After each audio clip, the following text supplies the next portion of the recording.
नमस्कार साथियों, मेरा नाम कृतार्थ जोशी है और मैं आप सभी का मेरे YouTube चैनल कोशिश में स्वागत करता हूं। गाइस, मैंने आपको अपनी पिछली वीडियो में बताया था कि दो रेशनल नंबर्स के बीच में इनफाइनाइट रेशनल नंबर्स होते हैं और उनके बीच के इनफाइनाइट रेशनल नंबर्स को कैसे निकालते हैं, मैंने आपको वो तरीका भी बताया था।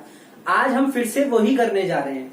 हम आज भी दो रेशनल नंबर्स के बीच के रेशनल नंबर्स ही निकालने जा रहे हैं, लेकिन आज हम उसको फॉर्मूले की हेल्प से करेंगे। अब फॉर्मूला क्या है वो मैं आपको बता देता हूं। उससे पहले देखिए करना कैसे है। हमें बोला गया दो रेशनल नंबर्स है x और y।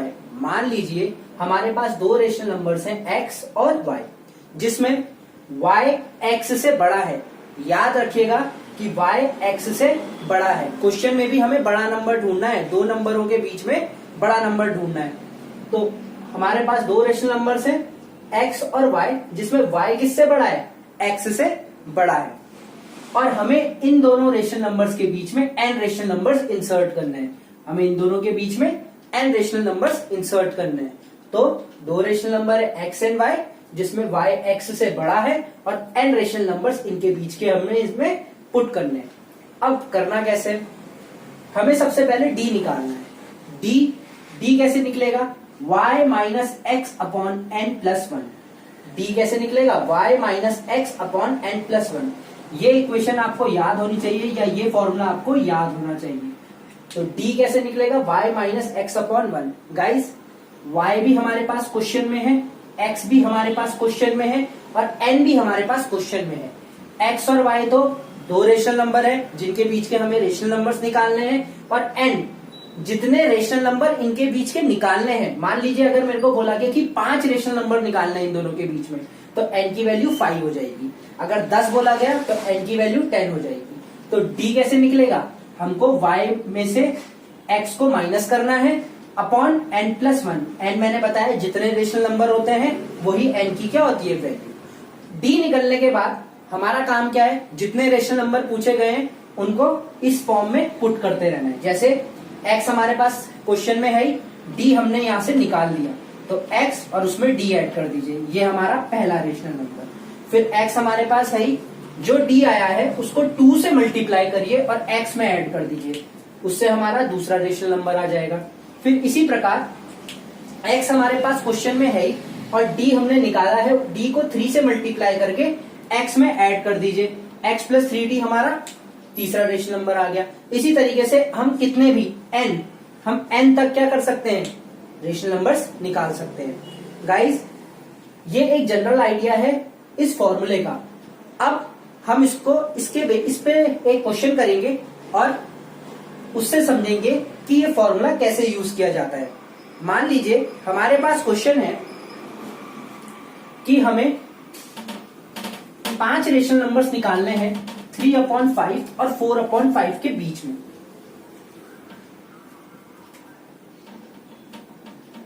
5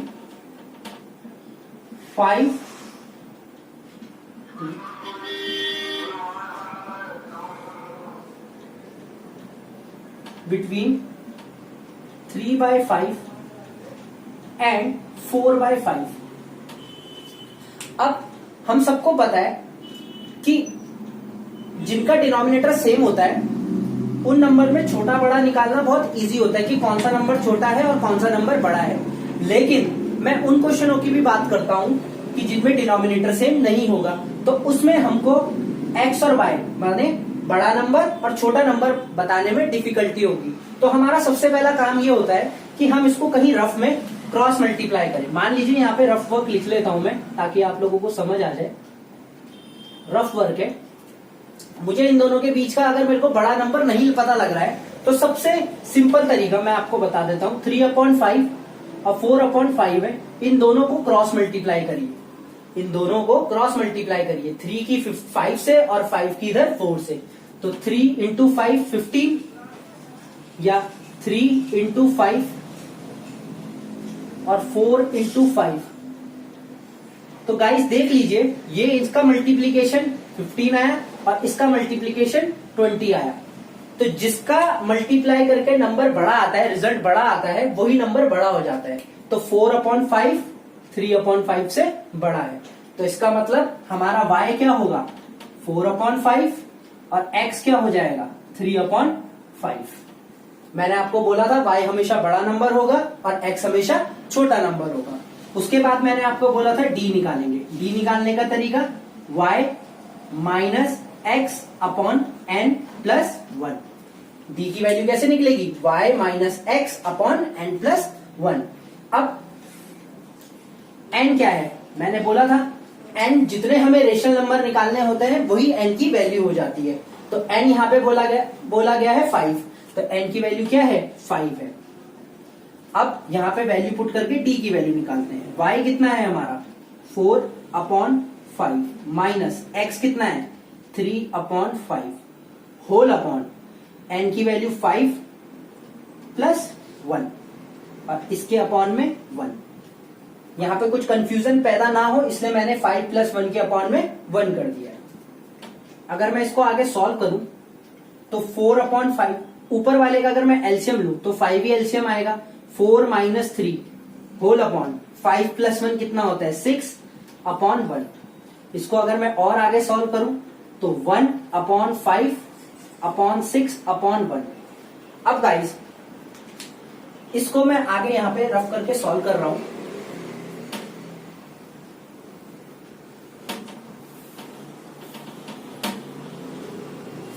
देखिए इसको सॉल्व करने का तरीका 1/5 डिवाइडेड बाय 1/5 डिवाइडेड बाय 6/1।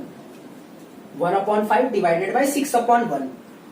अब हमने बचपन में पढ़ा है और 8th में भी पढ़ा है, जब ये डिवाइड से मल्टीप्लाई होता है तो एक नंबर अपने आप को रेसिप्रोकल कर लेता है। तो 1/5 इंटू 1/6 तो 1/30। तो हमारी d की वैल्यू कितनी आ गई 1/30। गाइस मैं जानता हूं ये मेथड थोड़ा लेंदी है, लेकिन ये मेथड थोड़ा स्टैंडर्ड मेथड है और हमें आना जरूर चाहिए। अब क्योंकि हमारे पास d की वैल्यू आ गई, x की वैल्यू हमारे पास है, y की वैल्यू हमारे पास है। अब क्योंकि हमें 5 रेशनल नंबर्स निकालने हैं, अब मैंने आपको बताया था कि एक बार हमारे पास x, y और d की वैल्यू आ जाए तो पहला rational number x plus d, तो x की वैल्यू कितनी है 3/5 प्लस d की वैल्यू कितनी है 1/30। तो अगर मैं इन दोनों का एलसीएम लूं तो 30 एलसीएम आएगा। 5 6 जा 30 और 6 की ऊपर 3 से मल्टीप्लाई करेंगे तो 6 3 जा 18 प्लस 1 19/30। ये हमारा पहला रेशनल नंबर आ गया।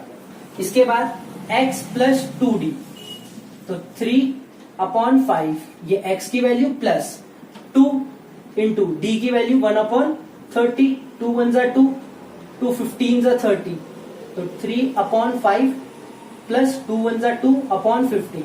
इन दोनों का एलसीएम लूंगा 15, 5 3 जा 15 और 3 की 3 से मल्टीप्लाई करेंगे तो 9 प्लस 2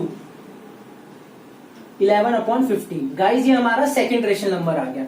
इसी तरीके से आप x plus 3d, x plus 4d और x प्लस 5d की वैल्यू निकाल के पांचों के पांचों रेशनल नंबर्स निकाल सकते हैं। तो ये एक और तरीका है दो गिवन रेशनल नंबर्स के बीच में रेशनल नंबर्स निकालने का। आई होप कि आपको ये मेथड समझ में आ गया होगा। Thank you.